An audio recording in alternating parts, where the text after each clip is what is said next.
फिर से ओके ठीक है.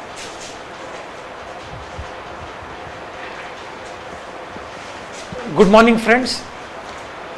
Today I'll be taking one of the important topics of international relations. As you know, international relations are part of your paper 2, that is Indian polity. At the same time, international relations, topics related to IR figures in areas like current affairs, in areas like general essay. Of course, given the paucity of time, I don't think I would be able to take any major topic.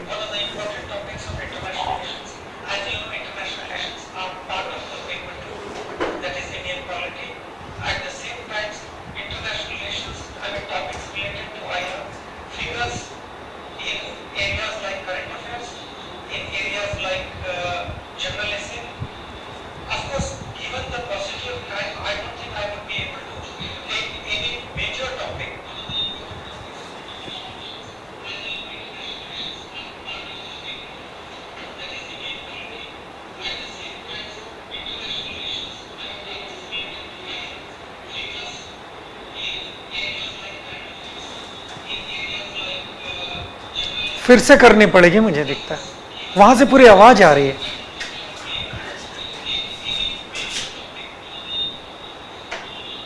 इसको arrays कर दीजिए.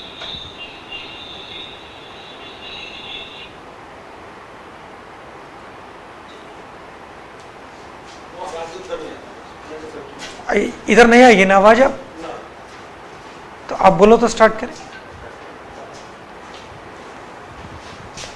Good morning friends. Today I will be covering one of the important topics of international relations. International relations, as you know, are part of your paper 2. At the same time, topic related to international relations do figure in your essay paper as well as on current affairs topics.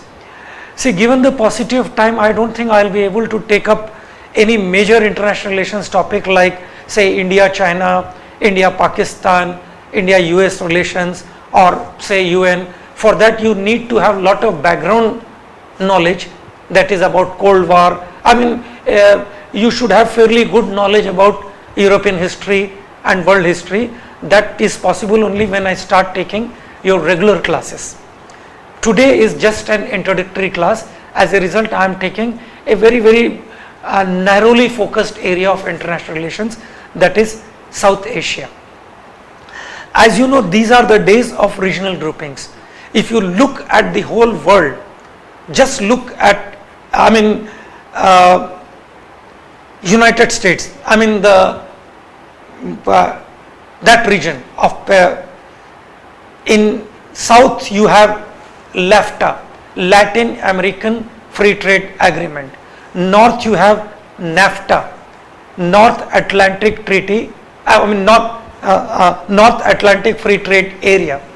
Then you come to Africa, ECOWAS, Economic Organization of West African Countries. Then European Union is a major regional grouping, as you know. Then you have if you look at West Asia, you have GCC, Gulf Cooperation Council, you have OPEC. Then you come towards Southeast Asia, you have ASEAN, Association of Southeast Asian Nations.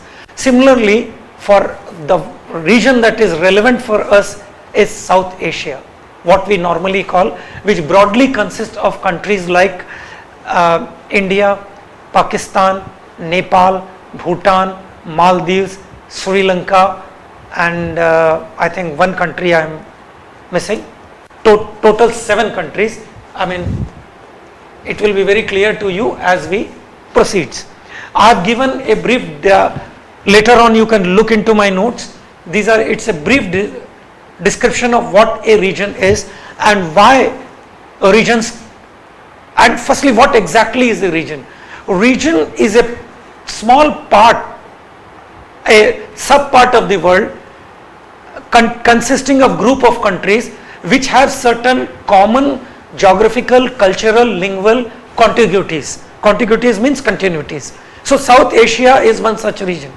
Take for example, Latin America is one such region. Central America is another region, right? So this is what exactly what what we mean by a region. And you can find lot of regionalism is in global politics these days. Now the question arises, why do regions come into existence? Historically, regions came into existence largely because of defense, security and strategic purposes, right? I mean, if you look at history, it had more to do with concept of balance of power. What exactly is balance of power? Suppose there is a country called A country. Now A is supposed to be a very powerful country, right? I don't know why it is not coming.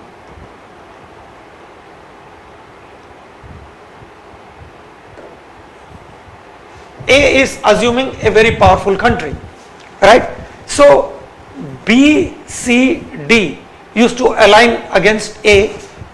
What was the purpose? Purpose was to maintain balance of power. In the sense, A should not become overwhelmingly powerful as to threaten the security of other countries in that region. So regions came primarily on account of military security and defense purposes. But these days regions are in existence primarily for economic cooperation, and more so after the end of Cold War in 1990s. Now coming to this region of South Asia, before you study a particular region in the world, try to understand the characteristics of that region. Now if you look at South Asia, as I said, broadly it consists of countries like, you can look into the point 2, India, Pakistan, Nepal, Bangladesh, Sri Lanka, Bhutan and Maldives. It broadly came into existence in 1985, right? So the thing is that, what exactly are the characteristics of this region? If you look at this region, there are certain very pertinent characteristics you can find in this region. One, it is densely populated region in the world. I don't think there can be any other region which is as densely populated as this region. Secondly, it is very low in HDI. I hope you know what is meant by HDI, Human Development Index, right? Poverty is not the only yardstick there. I mean, there are many umpteen number of yardsticks like GDP, like level of education, like healthcare facilities. I mean, combined, it's a multi-dimensional term. As a result, this area is region 1, which figures very low in HDI. At the same times, the third characteristics of this region is, it is primary producing. Primary producing means more number of people are dependent on agriculture. I mean, if you look at South Asia, almost 70 to 75% people rely on agriculture, right? So the thing is,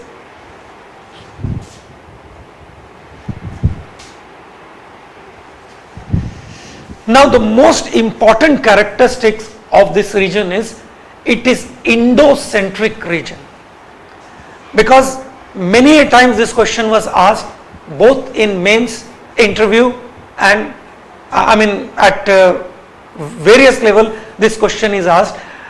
Explain Indo-centricity and its implications for foreign policy. So what do you, firstly, before explaining the implications of Indo-centricity, I think you should be clear as to what do you mean by Indo-centricity, right? Why we call South Asia as Indo-centric region. Indo-centric, to cut the long story short, basically means an India dominated region. Why do you think it is India dominated region? There are certain very specific reasons why this region is called as Indo-centric region, right? Take for example, we say Asia is a China-centric region, right?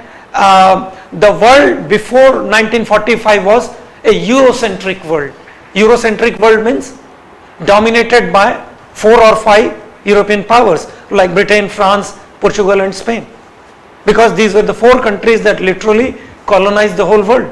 Similarly, South Asia, when we talk about South Asia, which consists of these 7 countries which I mentioned just now, is primarily a Indo-centric region. Why? Because if you look at the map of this region, India constitutes 70% of the landmass. Its population is 3 times the size of all 6 other countries put together. It represents 80% of economic output, right? Whichever way you look at this region, in terms of nuclear strength, in terms of global influence, in terms of military strength, India is head and shoulders above all these other countries. Nowhere you will find this kind of asymmetry in any other regional grouping. And even historically, if you look, once upon a time this region was ruled from New Delhi, including Burma, although Burma is strictly part of ASEAN. And secondly, even if you geographically, India is at the center. India shares land and maritime boundaries with all these 6 countries, whereas they do not share boundaries with each other. And you can find culturally, lingually also, if you look, you can find all these countries in India and a part of India in all these countries. Why I am saying this? You look at the major religions of this region, right? Hinduism, Islam, Buddhism. You can find all the 3 in India. Then language, Bengali. In this entire region, Bengali is spoken at 2 places. One is Bangladesh and another West Bengal, again India. Then Tamil, it is spoken in Sri Lanka as well as in Tamil Nadu. Again you can find commonality with India. Thirdly, Urdu and Punjabi, they are spoken in Pakistan as well as they are spoken in India. So all these countries have something in common with India which they do not have with each other. So you look whichever way you can, it is an Indo-centric region, right? As I said, militarily, nuclear strength, military strength, economic strength, size, population, location, history, language, culture, religion, whichever way you look, it is an Indo-centric, means India dominated region. This kind of asymmetry you will not find in any other regional grouping. You just look at NAFTA. We say America is a very big country when compared to Mexico, but Canada is a far bigger country than America. You look at ASEAN, we say Singapore is a very small country, but it is also the richest country in that regional grouping, right? So this kind of asymmetry, by asymmetry I mean inequality, you will not find in any other regional grouping. Now asymmetry comes with a cost. And what exactly is the cost of this asymmetry? Cost of asymmetry is that even genuine initiatives of India are often misunderstood as hegemonistic or dominating, right? So the thing is that these countries are always suspicious about India and India's intentions, right? Because you have certain historical developments that actually corroborate this line of thinking, right? Like India divided Pakistan right through the middle into half, 71. When there was a crisis in Sri Lanka, India sent its army in 1987. Subsequently in 1988, when there was a crisis in Maldives, it is when there was a political coup, the government of Abdul Gayoom was dismissed by the rebel groups. He requested India for help, and ultimately it is government of India which sends India's peacekeeping forces and restored the regime of Abdul Gayoom. Similarly Nepal, right? Nepal feels that India is intervening too much into their affairs. right? Entire economic budget, 5-year plans of Bhutan today are financed by India. So they think they take help from India, at the same times they blame that it is India which is trying to interfere too much into their affairs. India is acting like big brother, and India, in a sense, even genuine initiatives of India are often misunderstood as hegemonistic and dominating. So all this suspicion is because this region is Indo-centric, and this kind of asymmetry you will not find in any other regional groupings. Now what is significant for us is, what are implications of this given logic? We say in global politics there are many things that are given: history, geography. Like Pakistan today is a significant country, not because of its inherent strength, but primarily because of its geographical location, right? So there are all these compulsions are there, you should take into account in global politics. Now this is a given fact of this region. As I said, historically, geographically, lingually, culturally, in terms of theology, right? In terms of economic strength, in terms of global influence, in terms of military strength, in terms of size of market. This is, by any standards you take, India is head and shoulders above. Now what are the implications of this kind of asymmetry or what are the, implications for foreign policy in this region for this kind of Indo-centricity or India dominating this region? See, it has resulted in our neighbors adopting threefold foreign policy. What do you mean by threefold foreign policy? As I said, these are implications of this kind of asymmetry in this region, which is often referred as Indo-centricity, right? They try to internationalize a local or bilateral dispute. See, when you have a separate regional grouping, or you can always solve any problem at bilateral level, where is the need to internationalize? This they do all the time, like Pakistan does it on Kashmir, Sri Lanka does it on Tamil issue, right? Nepal does it on the issue of citizenship, Bangladesh does it on the issue of sharing of river water.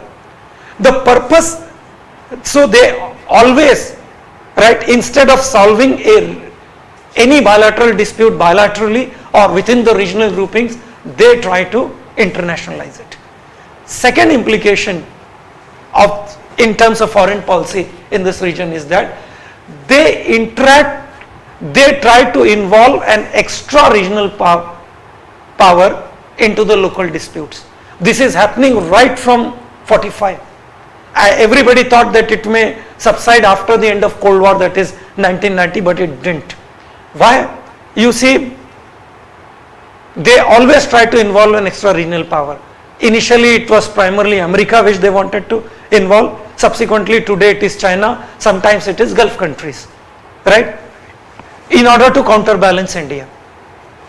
And thirdly, they try to cooperate among themselves in order to again counterbalance India, so that it should be some sort of a collective bargaining power against India. So these are the threefold foreign policy adopted by these regions as a result of Indo-centricity. Now let us see why exactly, when all other regional groupings are so successful, as I said, these are the days of regional groupings, why is that you do not find SAARC, that is South Asian Association for Regional Cooperation, a success story? In fact, you can even go to the extent of saying that it is a failure. It is not a success story like ASEAN, like European Union, or like, you will be surprised to know that level of integration in European Union or level of cooperation as you have in a country like, region like ASEAN. They have common market, they have common constitution, they have free trade agreement among all these 3 countries, all these 10 countries of ASEAN, right? Plus there is so much of commonality, including common emblem, common flag and common constitution, right? Now coming to European Union, you will be surprised, it's not just the question of cooperation. There is a very high level of integration. You have many supranational bodies. You have common currency. Euro is common currency for 32 nations, right? If you take Schengen visa, you need not take visa for at least 28 countries, right? They have common currency, common market, common finance ministry, common reserve bank, common judiciary, common finance minister, common head of the nation also at one level, for which they have elections. They have a concept called dual majority, right? That is the level of integration you will find in European Union. And SAARC came into existence in 1985. That is almost 37 years. But to date we do not have free trade agreement in this region. Although free trade agreement could be a win-win game for all these countries. But why we haven't seen much progress in terms of achievements in this particular regional grouping, which directly concerns us? There are many historical reasons. Take for example, historically we have inherited all kinds of disputes in the form of sharing of river water, disputes with regard to boundaries, disputes with regard to territories, disputes with regard to minority problems, dispute with regard to issue of language. Then add to this post-independence disputes like illegal migration, cross-border terrorism, right? Plus this region is also prone to all kinds of natural calamities. Besides man-made calamities, this region is prone to all kinds of natural calamities like floods, earthquakes, cyclones. I mean, you name anything, you have it in this region. So these are some of the, plus the traditional rivalry between India and Pakistan is one of the biggest stumbling block for SAARC being not a very successful example of a regional grouping. Plus, as I said, Indo-centricity, and see, added to this, sometimes in a regional grouping you require an external glue, an external threat that will serve as a glue for unity. Take for example, in case of European Union, it was always fear of Soviet Union or subsequently Russia, which united all these countries. In case of ASEAN, it was case of threat from China. But here in South Asia, all these countries consider each other to be threat, right? Now, does it mean this area has no potential? No, I will not agree to that. I feel there is a huge potential for cooperation. Like, imagine a market of 170 crores people. It offers limitless opportunities for investment, for trade, for all-round development of the region. Every region has its own strength. Take for example Pakistan. Pakistan is located in it has one of the most ideal locations which you can think of. It connects civilizations, it connects continents, right, through which we can get access to Central Asia, not just India, all these countries, right? Then Sri Lanka is endowed with limitless natural resources, right? Nepal is surplus in water, Bangladesh is surplus in minerals, right? India is a complete package. So if at all there is cooperation, it is going to be a win-win situation for all these countries, but on account of many reasons, historical and the contemporary reasons which I told you, unfortunately SAARC is not able to pick up. Why I am saying this? For a very, very specific two primary reasons. Besides all the reasons that I said, these are the days of economy. To date we don't have free trade agreement, although India has a free trade agreement with another regional grouping called ASEAN on services, not on goods. This again is a very different issue. I'll be telling you at the appropriate time. Now, but within SAARC we do not have any kind of free trade agreement. And another yardstick through which you can measure the success of a regional grouping is intra-regional trade. Now let us see what exactly is the level of intra-regional trade in this region. See, it is 50%, it is almost 50% in case of 50% in case of NAFTA, that is America. 50%, oh, I don't know why it's not working. 50% in case of NAFTA, 55% in case of ASEAN, 60% within European Union, whereas if you look at SAARC, it is only 5%. Right? So the thing is, this is the reason why this region you cannot, I mean, look at the level of commonality in all these regions and just contrast it with, to date we hardly have such supranational institutions like common parliament, common currency, common market, right? What is that we have achieved?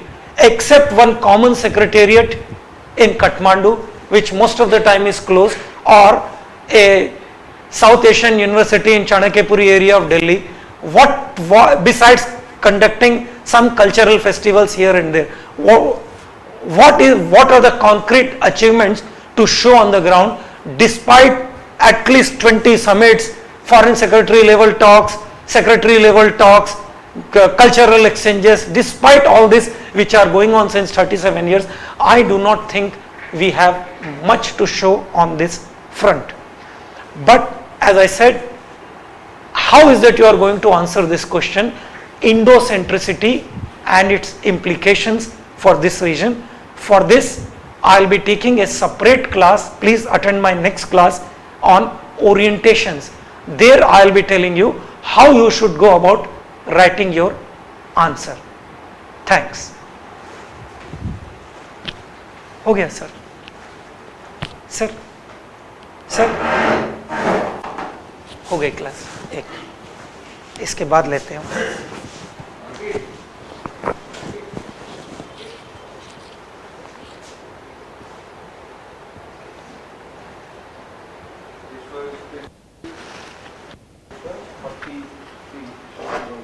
Right, हाँ. अब इनको orientation class देते हैं, यानी prelims कैसे face करें, mains कैसे face करें, थोड़े मॉडल क्वेश्चंस भी दिखाते हैं.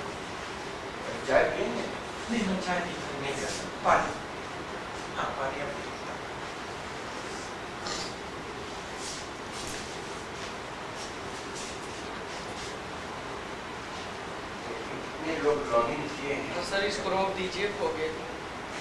रोक दीजिए, कैसे रोकते हैं मुझे तो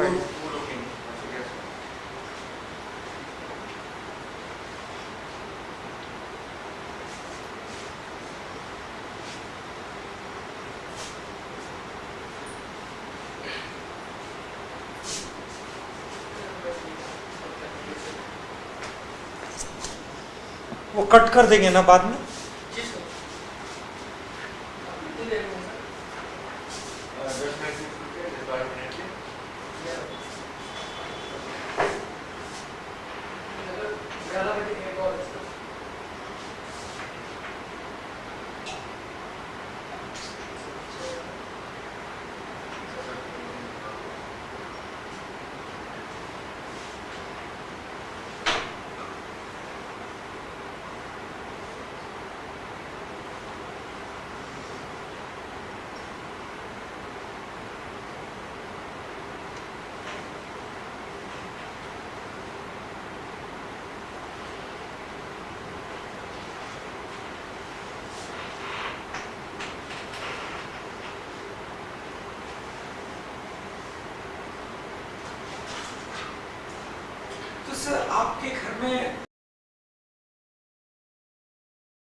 एक जेके जादू थे हमारे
Friends, good afternoon. In the last class I covered a small topic of international relations, that is South Asia regional group. Now I have been asked to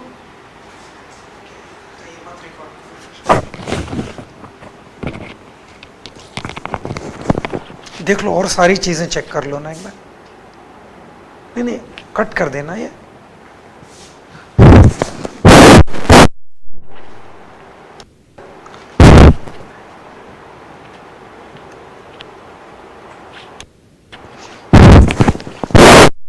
नहीं आ रही है आवाज. आवाज नहीं आ रही ना. आवाज यहाँ नहीं आएगी. अच्छा वहाँ आएगी. अभी हाँ, it's okay. Right. Friends, in my last class I took one important topic of international relations, regional grouping, and the one regional grouping that was relevant to us was SAARC, that is South Asia. But question which quite often comes to the mind of aspirants is that how we should go about writing answers, how we should go about the kind of questions which we are likely to get. Right, for that let me tell you, I have to give you some sort of an orientation, because there has been a cataclysmic change in the pattern, the way questions is asked in UPSC, especially from 2013. The conventional approach of reading, remembering and reproducing is not going to work, because no more you will find straight questions these days. Forget about mains and the interviews, even in prelims you will not find straight questions. Right?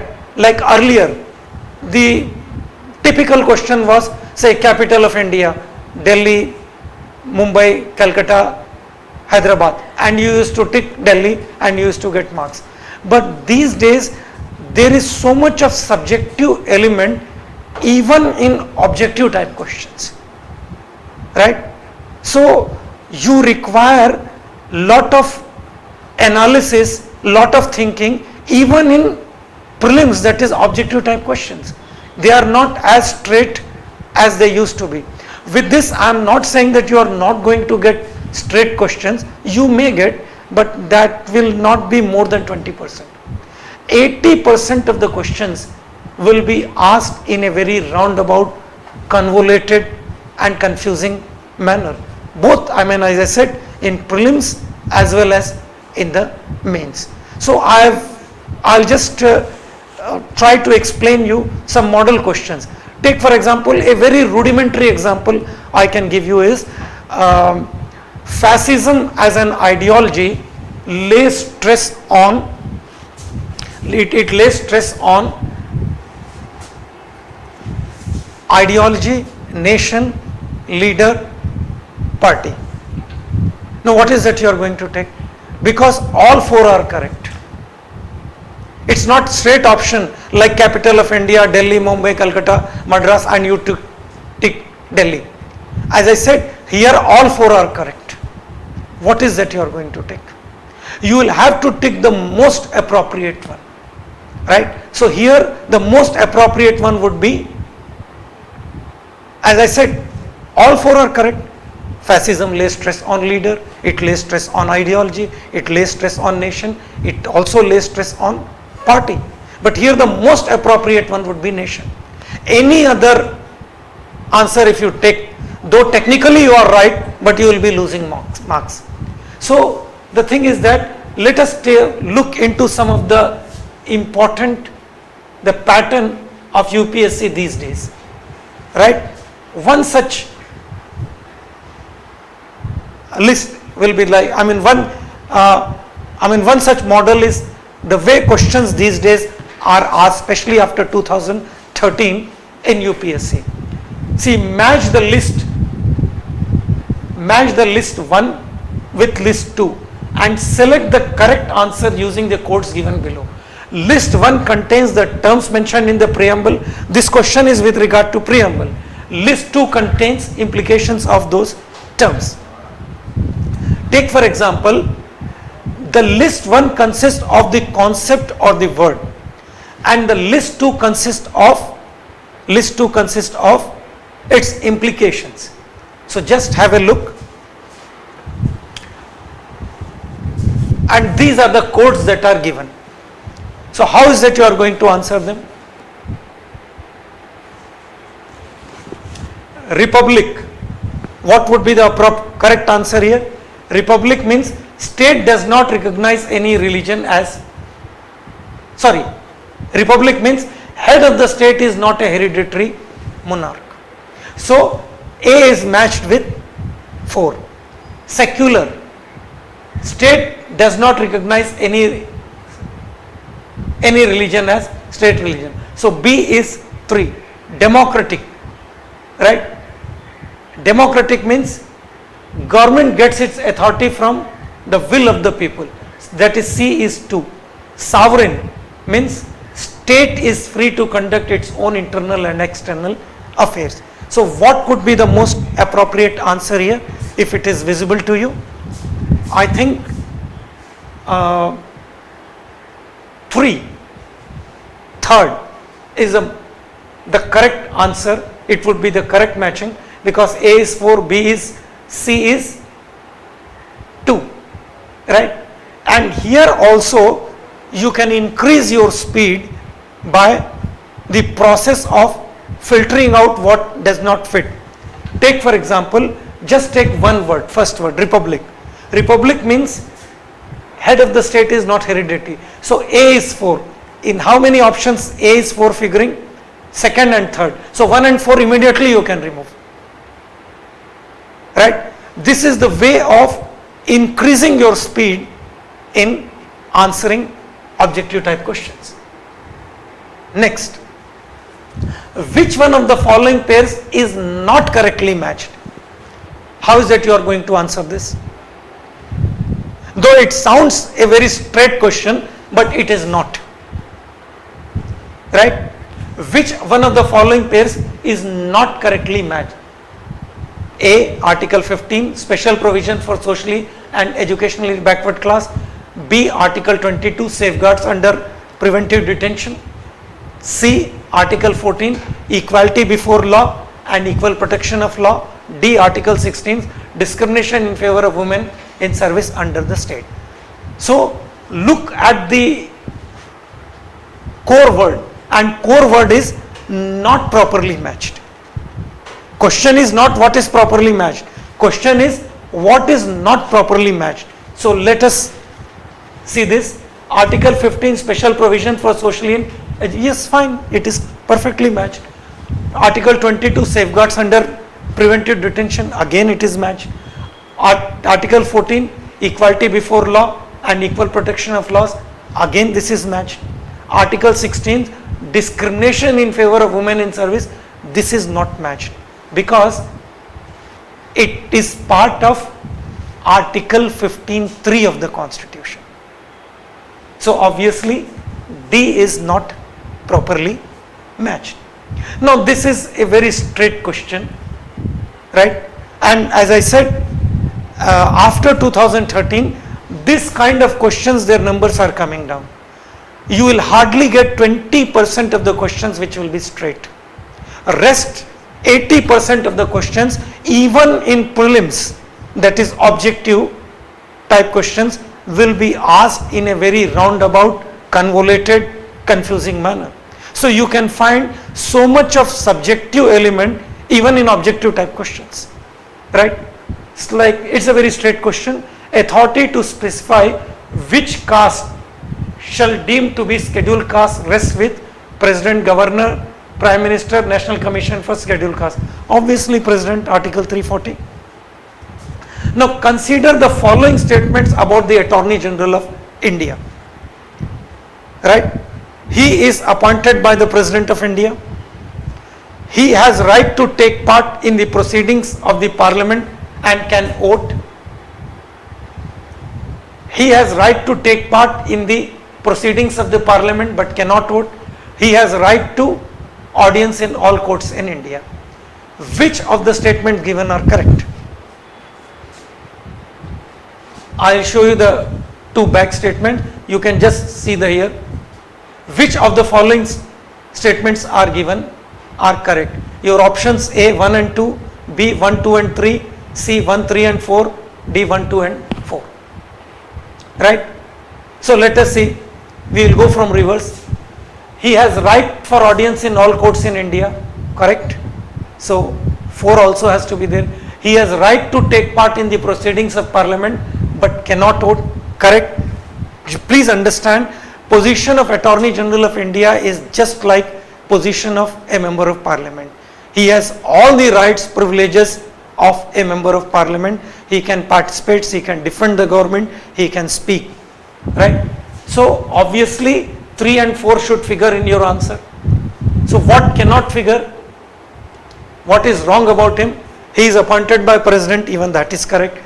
He has right to take part in the proceedings of the Parliament. As I said, he is like any other Member of Parliament. But only thing is that he cannot vote. Whereas the option is he can vote. So except 2, 1, 3 and 4 are correct. So where 1, 3, 4 are figuring? C. So C is the correct answer. Right? Then on which of the following issues can a governor make recommendation to the president? Right? You can, your options are dismissal of State Council of Ministers, removal of the judges of the High Court, dissolution of the Legislative Assembly, declaration of the breakdown of the constitutional machinery in the state. Select the correct answers using the codes given below. A, B, C and D. So which one do you think would be the correct answer? I mean, this largely relates to, as you know, Article 356 of the Constitution. So just think it over and try to answer it. I think C is the correct answer. Right? Why? Because under 356, governor can certainly dismiss Council of Ministry. He can dissolve Legislative Assembly. He can declare breakdown of the constitutional machinery in the state. Removal of judges by the High Court. Of course, this is not under the purview of governor. Who removes the judges of High Court? Only technically President, but only on the after impeachment motion being passed in both the houses of Parliament. Right? So other than 2, rest all 3 are correct. So C will be the correct answer. So this is how you should go about writing your prelims. Right? As I said, straight questions will be less than 20%. Rest of the questions will be asked in a very confusing, convoluted and perhaps roundabout manner. So this is about your prelims. If you want me to take up one more, perhaps I can take one more, but only if you feel. Otherwise, I'll do one thing. I'll just forward my paper. You can look into that. Now coming to mains. Mains is a slightly tricky area, because if students ask me, sir, what is one factor which makes difference between success and failures in civil services, I always tell it is answer writing. So practice answer writing as much as you can. Why I am giving so much of stress on answer writing is because you might read many notes, you can refer to many books, but ultimately if you are not going to, all your hard work, all your intelligence must be reflected through your answer. Your answer is like your letter of introduction. How does an impersonal examiner correcting your paper somewhere will know that you are fit for this job? It is only through your, as I said, if it is a job in a corporate, they will get fairly good idea about you even without meeting you, through your CV or through your past performance or through inquiry where you have worked in a previous company and all that. But here UPSC, as I said, some impersonal person who know next to nothing about you will be deciding whether you are fit for the job or not. How you will know it? It is only through your answer. Your answer, आपका उत्तर आपका पहचान पत्र है. Your answer is your letter of recommendation. Now, it is for this reason I tell, although you read less, but concentrate more on answer writing. Perhaps I will be giving you some model questions as well. Try to answer them as much as you can. As I said, after 2013, entire pattern has changed, right? When there is so much of subjective element in prelims, which are supposed to be the objective test, you can imagine the level of subjectivity that is being introduced in your mains. Again, with this, I am not saying that there won't be any straight questions. There can be straight questions. Say a question could be ordinance making power of president. It's a straight question, but these questions will not be, it will be less than 20%. Questions will be more and more, as I said again, in a very convoluted manner. Question could be, civilization is what we have, culture is who we are. Explain. Question will not be on functions of parliament, and you start writing it's law making, grievance redressal, electing president, electing prime minister, right, removing judges of Supreme Court, like it's legislative functions, executive functions, right, constituent functions, all that. No more such straight questions are being asked in civil services, especially after 2013. Questions could be, even if a question is to come on parliament, question could be, explain parliamentary supremacy in India vis-a-vis Constitution of England and America. What is that you are going to write, and how is that you are going to write such a question? Before that, let me tell you, there are certain specific qualities, certain personality traits which they are looking for in a potential civil servant. What these traits are, you should be very clear. Otherwise, let me tell you, you will be working very hard, right? You will be reading 100 books, yet you may fail. You may not succeed. Because many a times my students come to me and tell me, sir, मैंने इतनी मेहनत की, इतना work hard किया, इतनी किताबें पढ़ ली, इतने मैंने विजन के नोट्स देखे, वाजीराम के नोट्स देखे, सबके नोट्स देख लिया, ये कर लिया, इनसाइट्स के नोट्स देख लिए, इनसाइट की टेस्ट सीरीज सब कुछ कर लिया, इसके बाद भी मैं पास नहीं हुआ, right? Yes, there is a specific reason, because you do not know what UPSC is looking for in a potential civil servant, right? It is like मैं आपसे सवाल कर रहा हूँ कि मौसम कैसा है और आप जवाब दे रहे हो नहीं सर कल पिक्चर अच्छी थी. So there should not be any mismatch. You should know what UPSC is expecting in you. Otherwise, with all the hard work, there will be this mismatch, and I am very sorry to tell you, you may not pass, you may not click. You should know what are the expectations of UPSC. If you can fit into that, even with a lesser hard work, even with less reading, perhaps you stand better chance of cracking this exam. So what are the qualities which UPSC is looking for in your answers?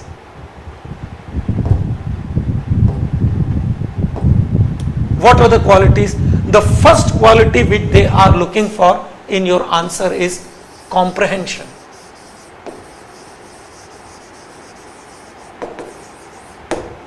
What do you mean by the term comprehension? Comprehension means whether you have understood the question or not.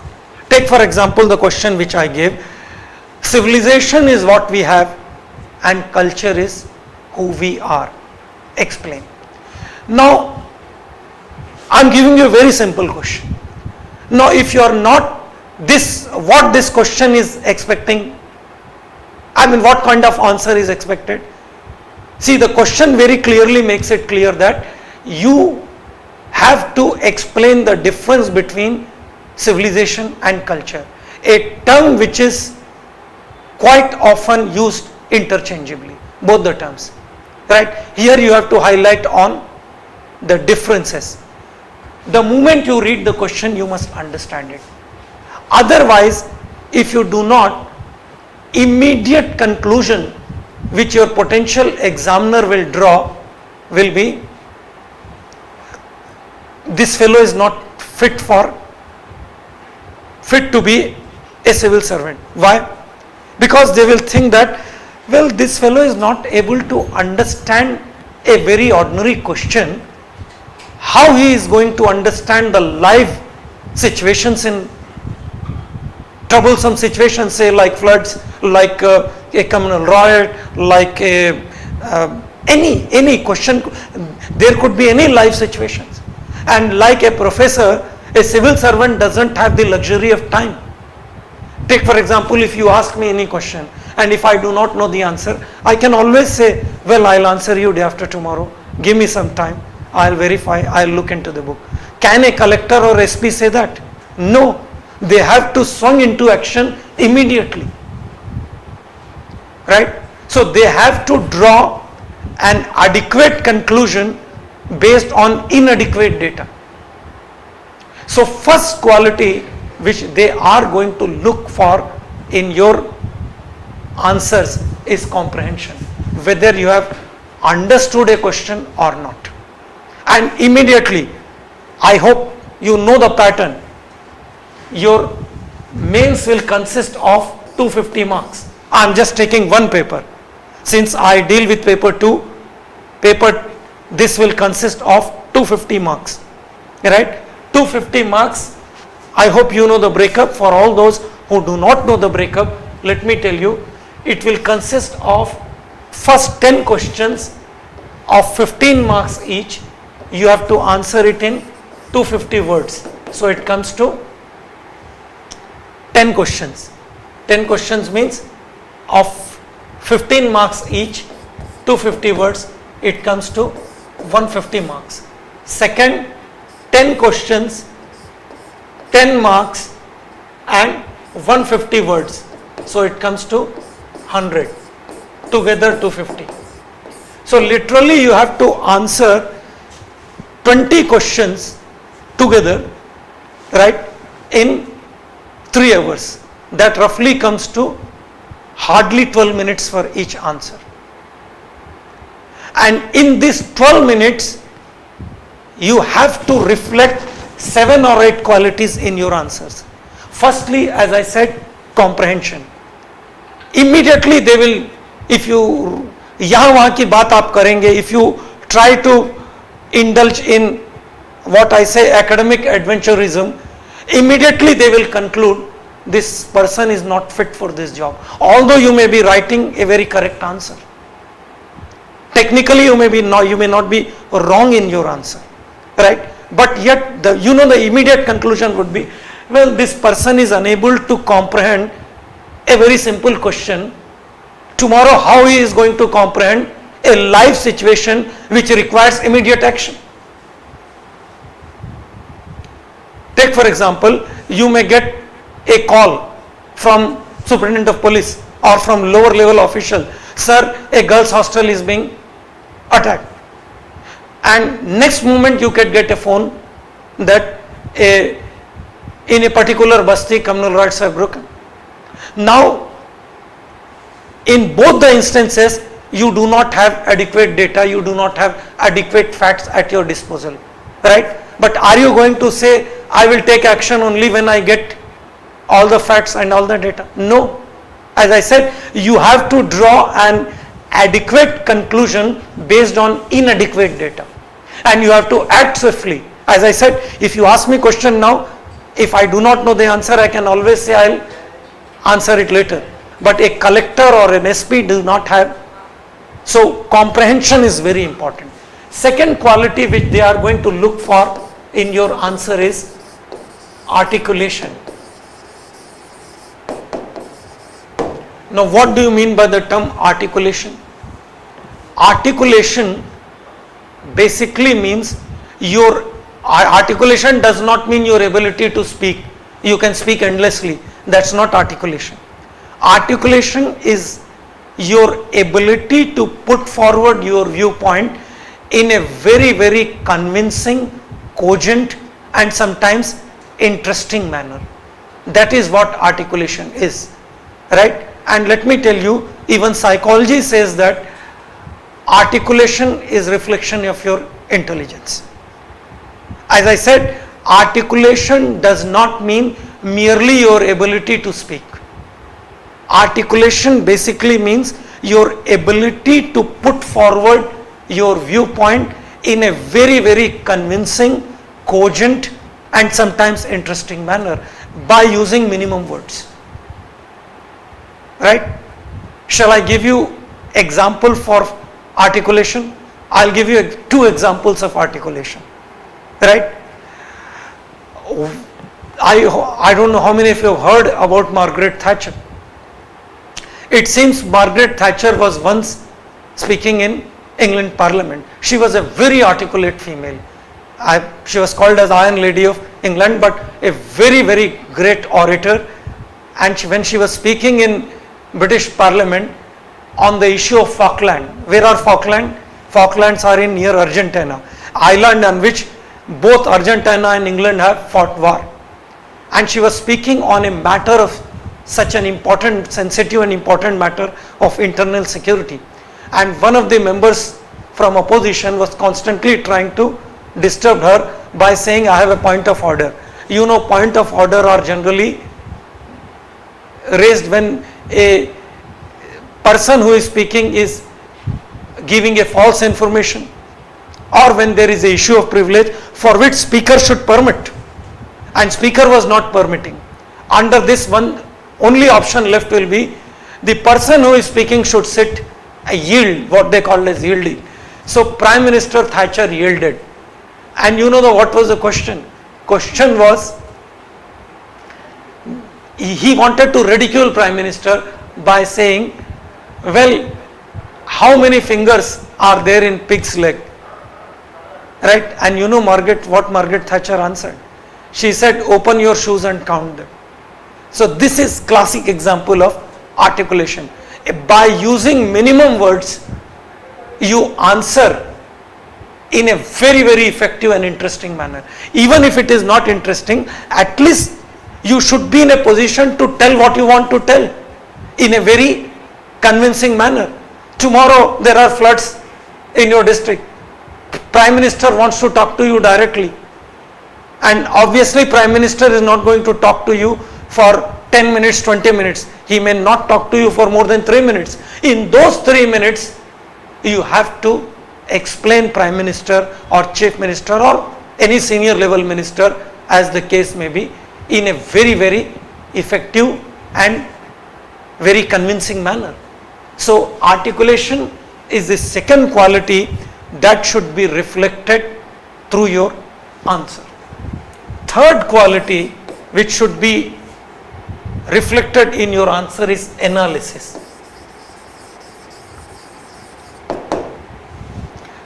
See, concentrating on facts, information, all that is good. I am not saying they are not important, but somewhere down the line there should be more and more analysis in your answer.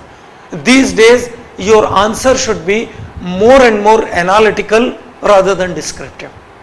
So this is the third quality which UPSC is expecting in your answers.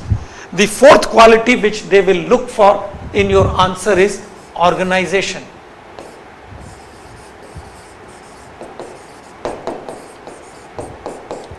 What do you mean by the term organization?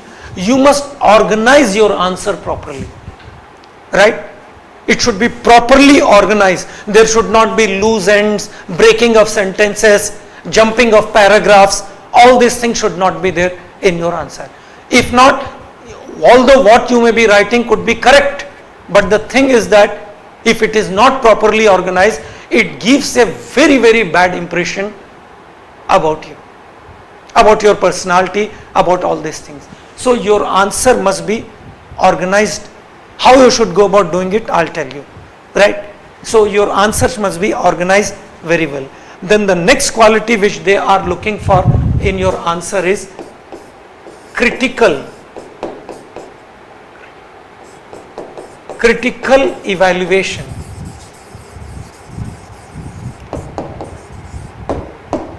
right? There could be a critical evaluation question, say on India stand on Ukraine issue, right? See, again, I'm saying about critical evaluation with a certain caveats. Do it only when you are confident, when you have all the disposable of facts, information at your disposal. Otherwise, you better avoid it, right?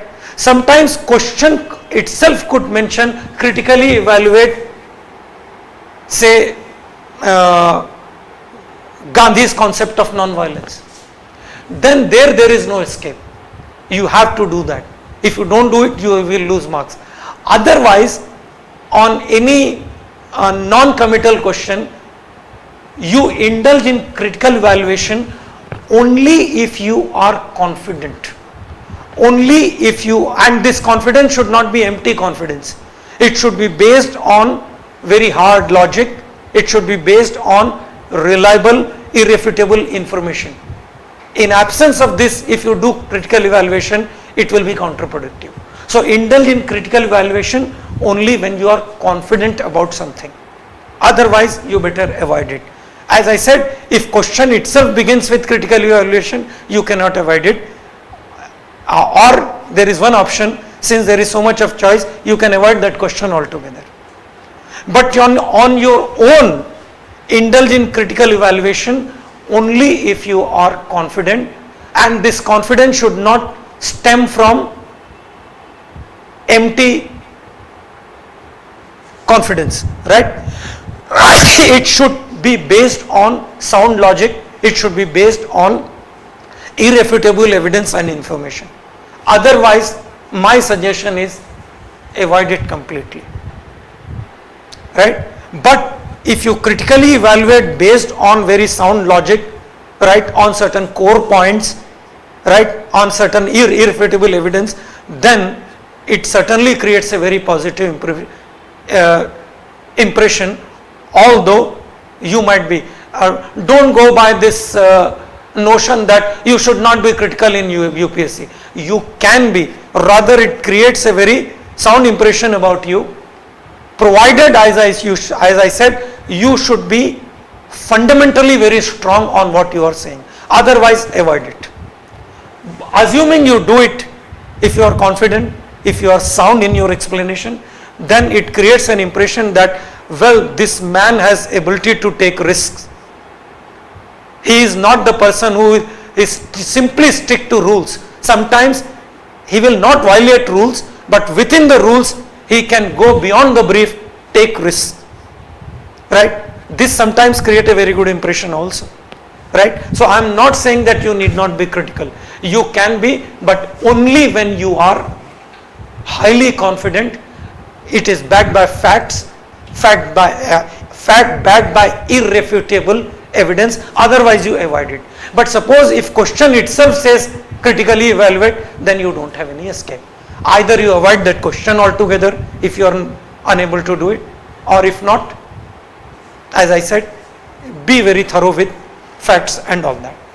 The next quality which they are looking for in your answer is for fifth, originality. I don't know.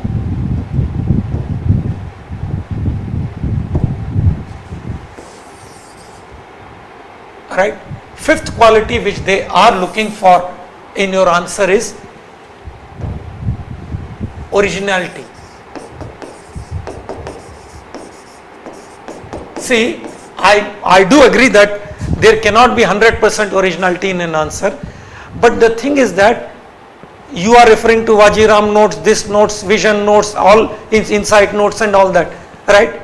Like you, thousands of people are also referring to the same notes, or your teacher's notes, at least in an institute. Take for example, when I am going to teach, certainly I will be giving you my notes. Like you, thousands of students will be referring to my notes, because I visit at least 8 to 10 institutes in the country, right? If everybody simply reproduces what I have mentioned in my notes, obviously examiner will come to know it, and it creates a very bad impression.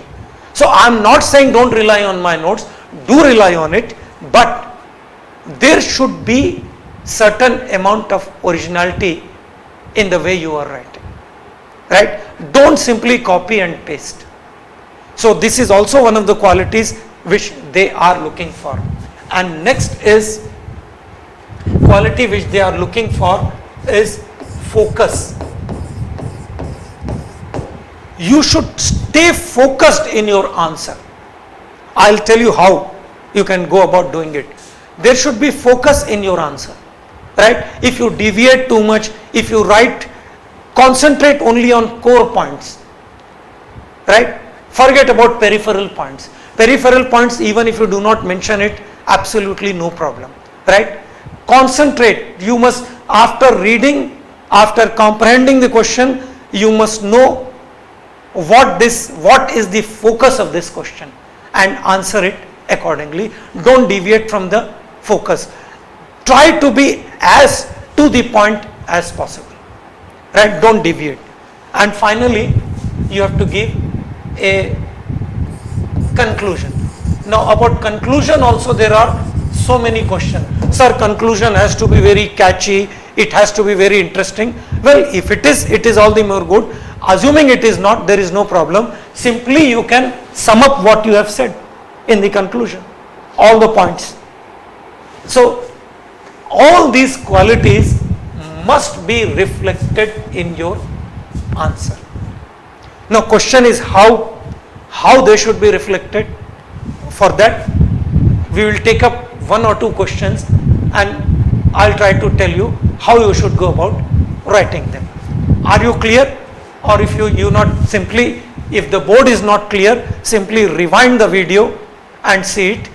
These are the 7 or 8 qualities. There could be other qualities also, but primarily UPSC looks for these qualities must be reflected in your answer, right?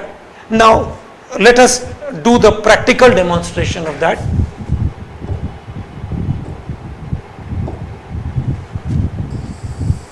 If anything is not clear to you, you can always ask me in the form of questions, right? Let me take up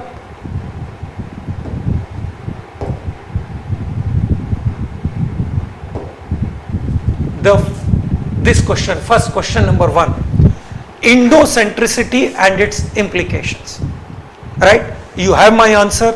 Anyway, I'll ask the institute to send my answer to you, or you can rewind the video.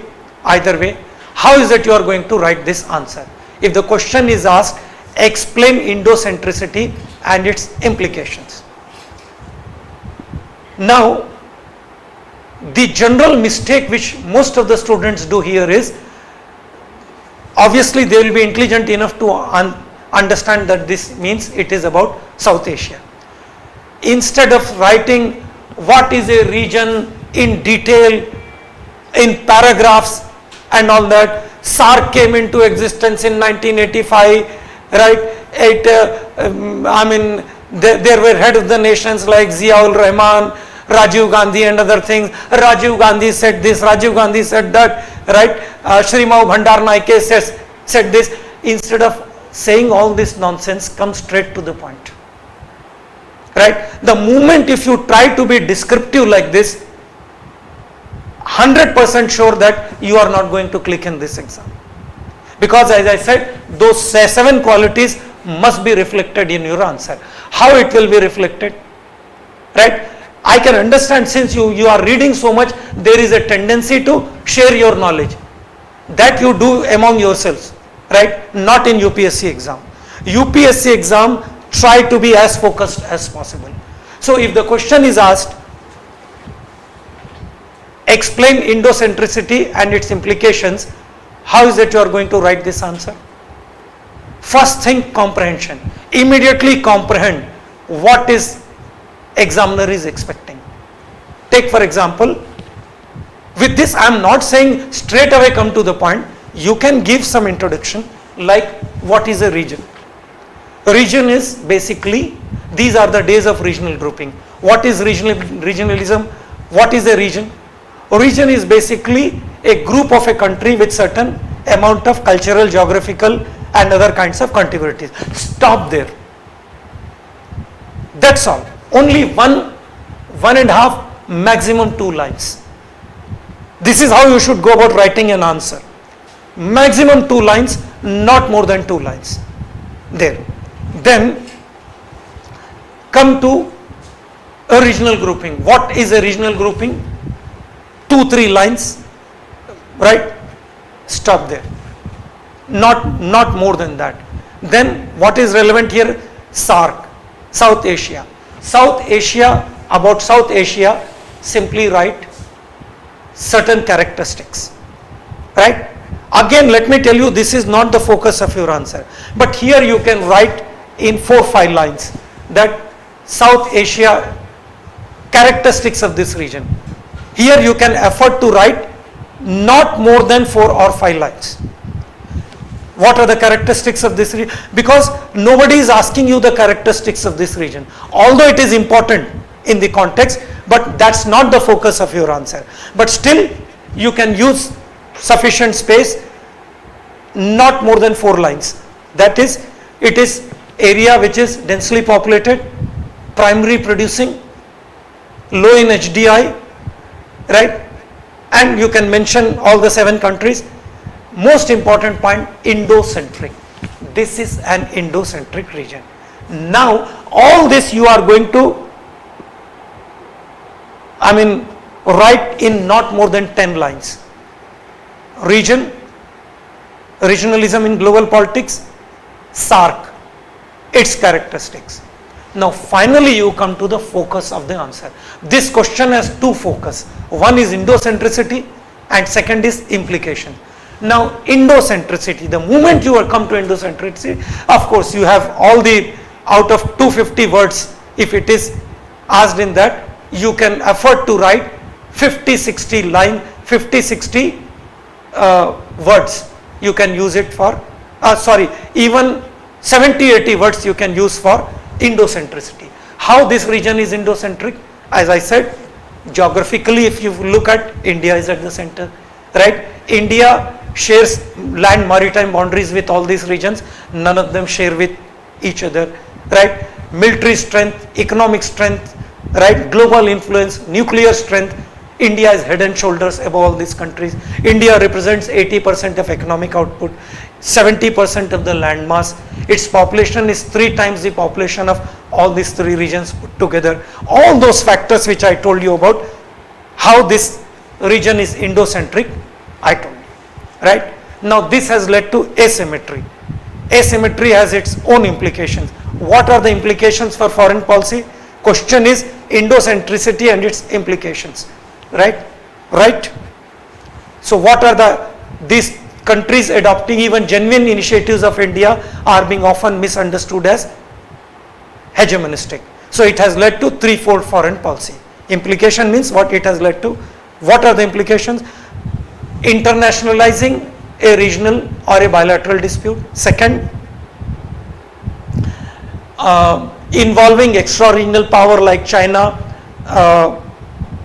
or America or Gulf countries into bilateral disputes. Third, cooperating among themselves in order to marginalize India. Because of this region, SAARC is not all that successful case of regional grouping. Give 1 or 2 contrasting examples, like intra-regional trade is 50% in NAFTA, it is 55% in ASEAN, 60% in European Union and only 5% in this region.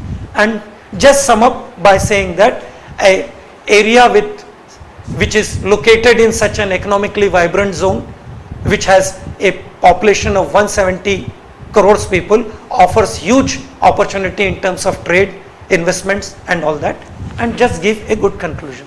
That's all. This is how you should write your answer, right? Because in this answer all the qualities have come up. Qualities like comprehension, qualities like articulation, originality, organization, right? Focus. You haven't deviated from focus even for a minute, and then conclusion.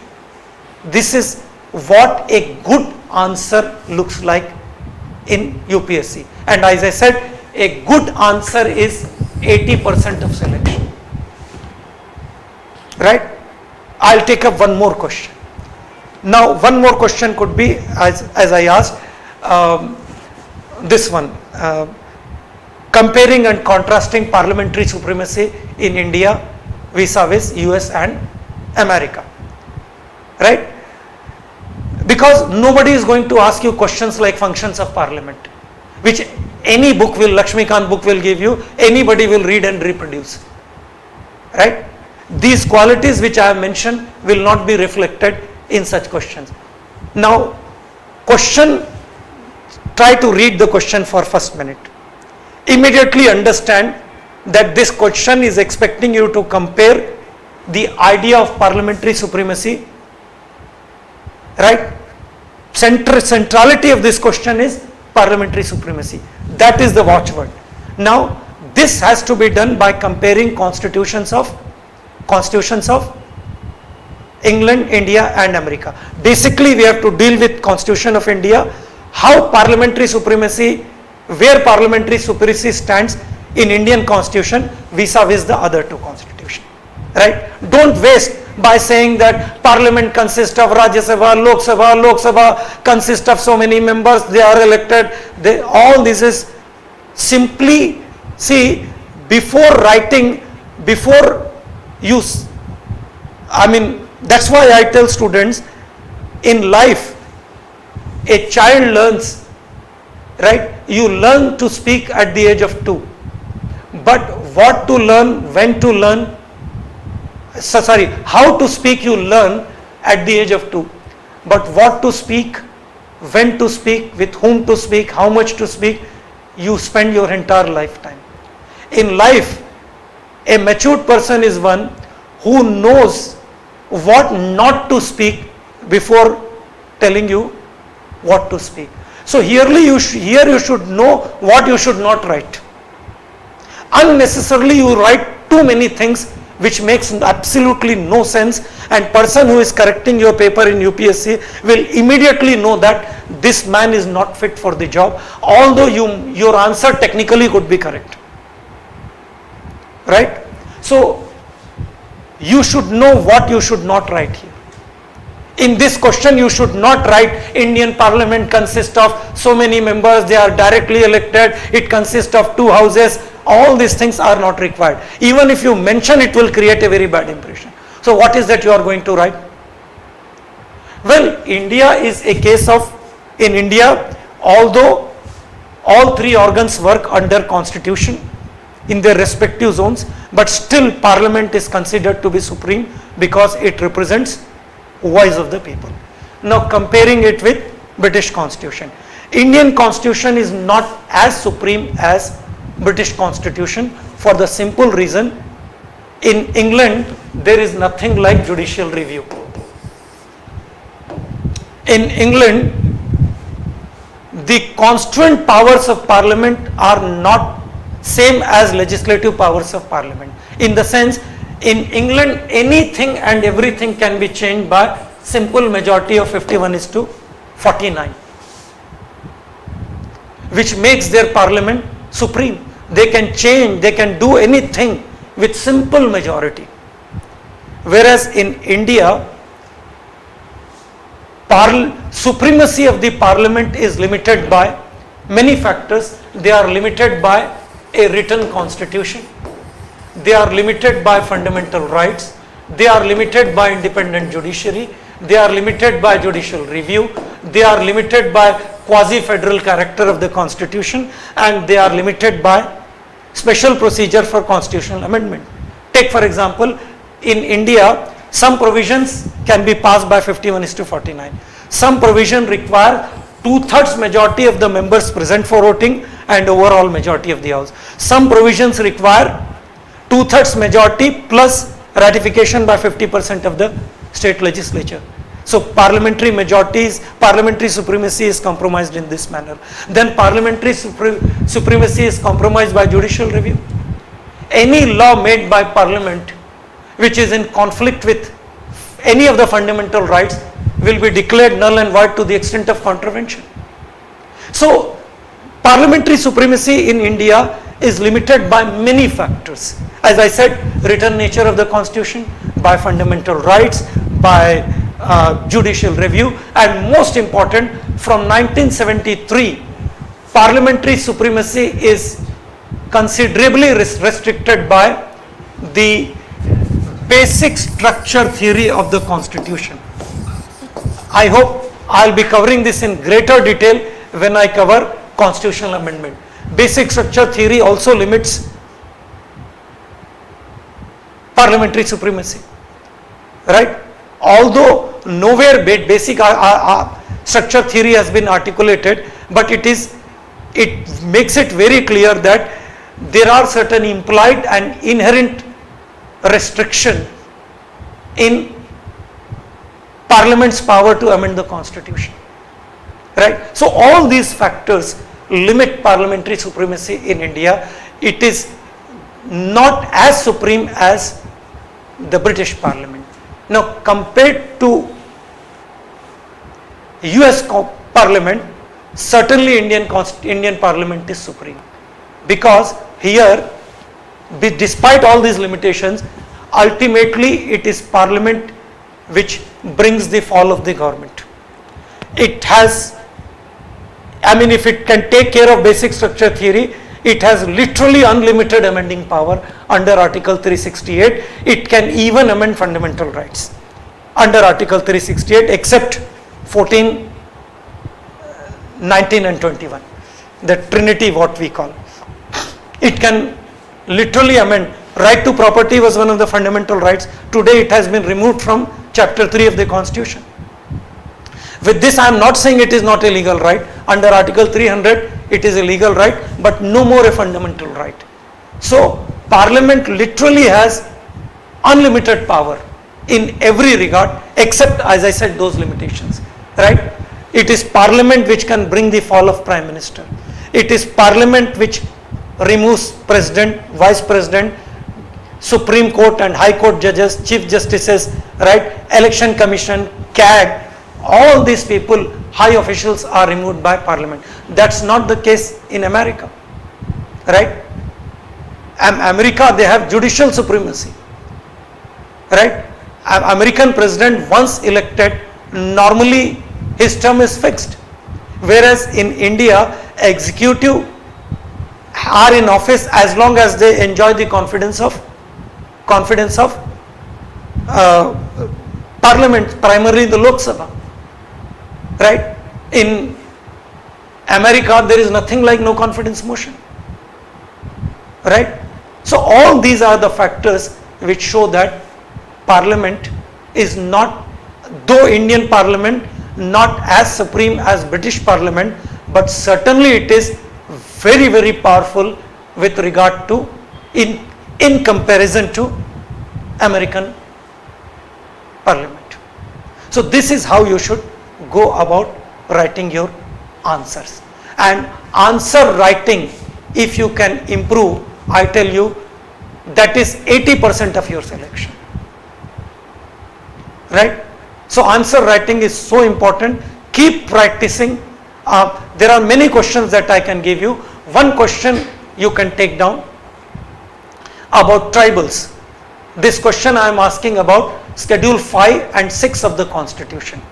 I will speak slowly so that you can take down this question. I don't have patience or the space to write on the board. Question is, I am giving you this question as a answer writing practice. Process of development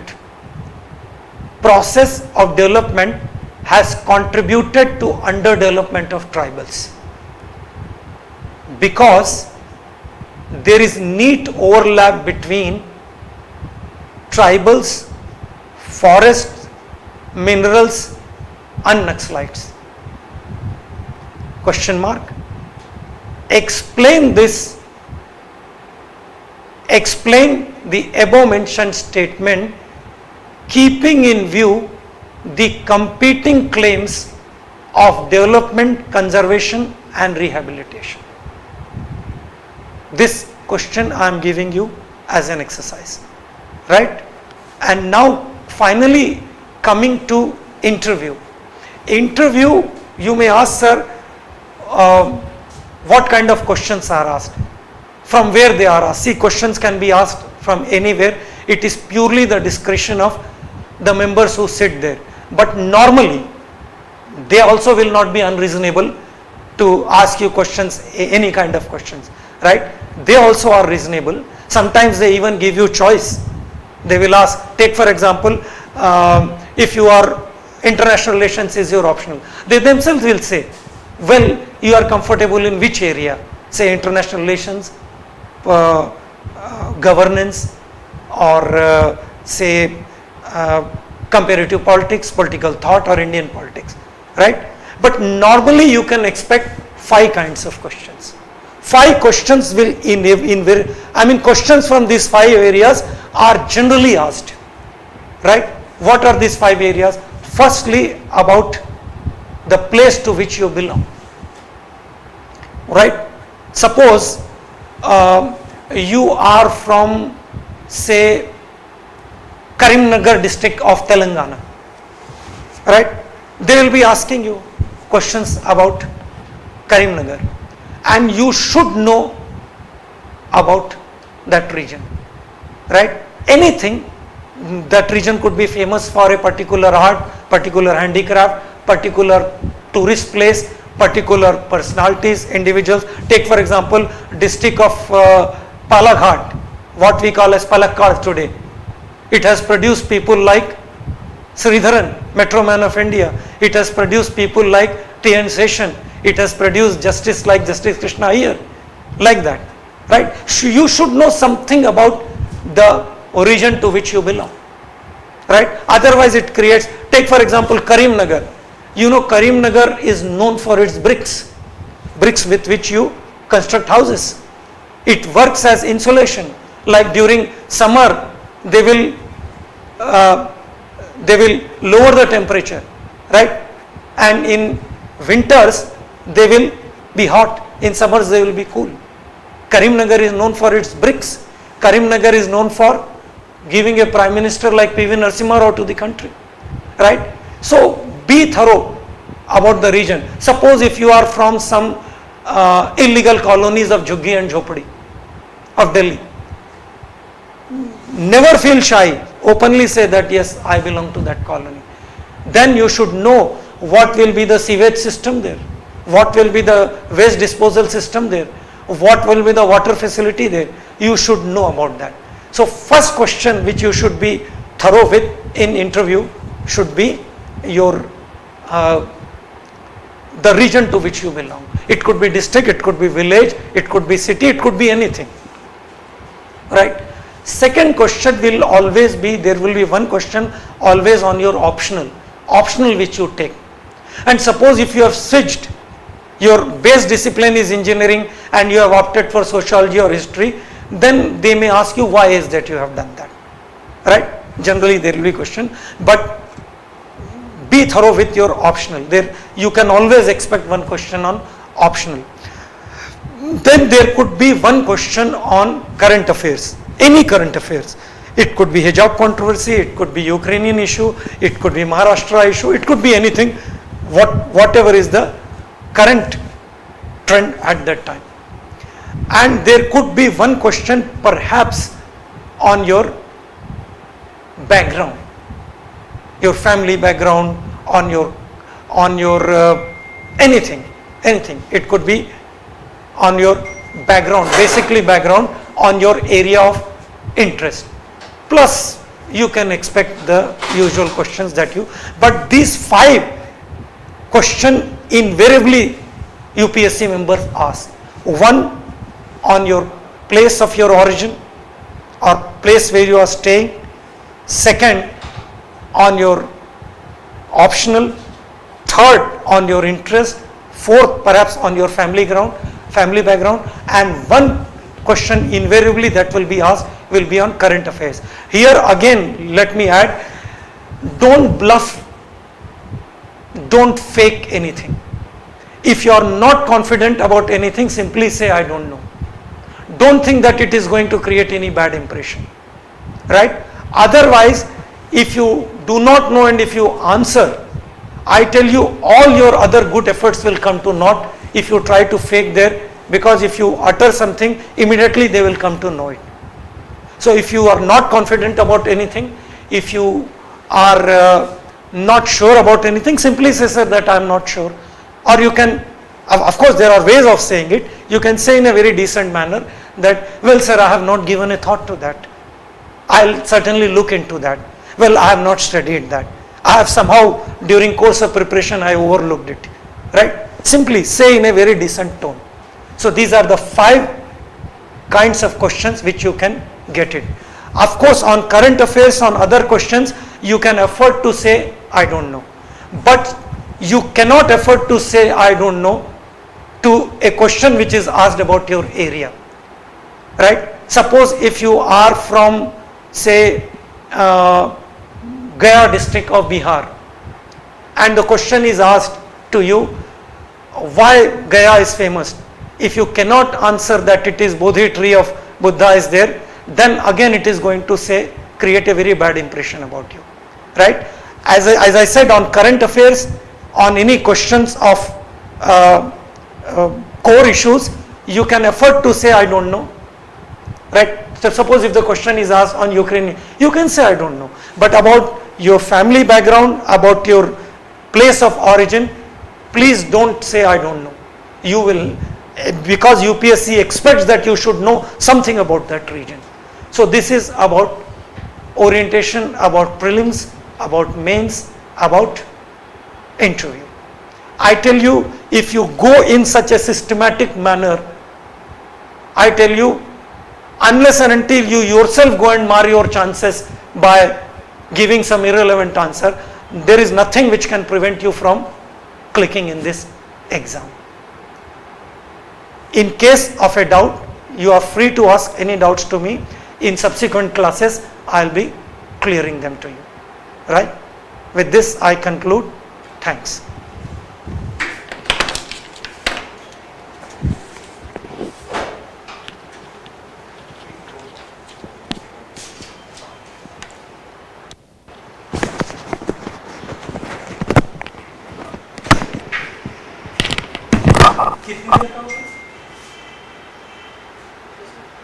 एक हुआ